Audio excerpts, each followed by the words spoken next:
الحمدللہ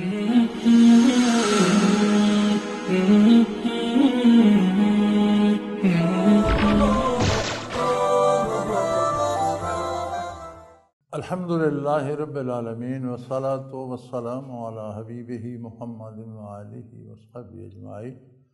اعوذ باللہ من الشیطان الرجیم، بسم اللہ الرحمن الرحیم۔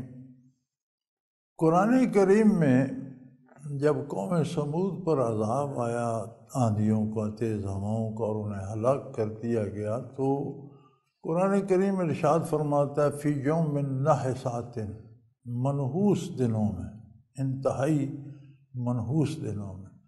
اس کی شرح جب علماء حق کرتے ہیں تو وہ فرماتے ہیں کہ دن کوئی منحوس نہیں، اب وہی دن دنیا پہ گزر رہے ہیں جن دنوں میں ان پہ عذاب آیا تھا، وہ سوموار تھا، منگل تھا، بدھ تھا، یا مہینے کی شمسی یا قمری کون سی تاریخ تھے، وہ تو روٹیٹ کر رہی ہیں، لیکن پھر تو کسی کے لیے منحوس ثابت نہیں ہوئی۔ تو دن یا مہینہ منحوس نہیں ہوتا، انسانی کردار اپنے نتائج کے اعتبار سے اسے منحوس بنا دیتا ہے۔ تو وہ جو دن تھے وہ اس وقت اس قوم کے لیے منحوس تھے، اس کی وجہ ان کا کردار تھا۔ تو کوئی مہینہ کوئی دن منحوس نہیں ہے، سارے مہینے سارے دن اچھے ہیں، بعضوں سے بہت اچھے۔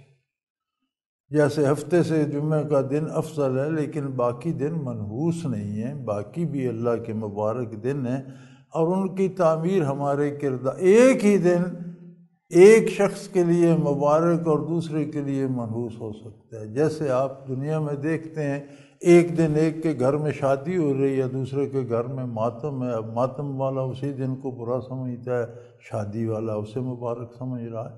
تو یہ مہینوں دنوں کو انسانی کردار متاثر کرتا ہے۔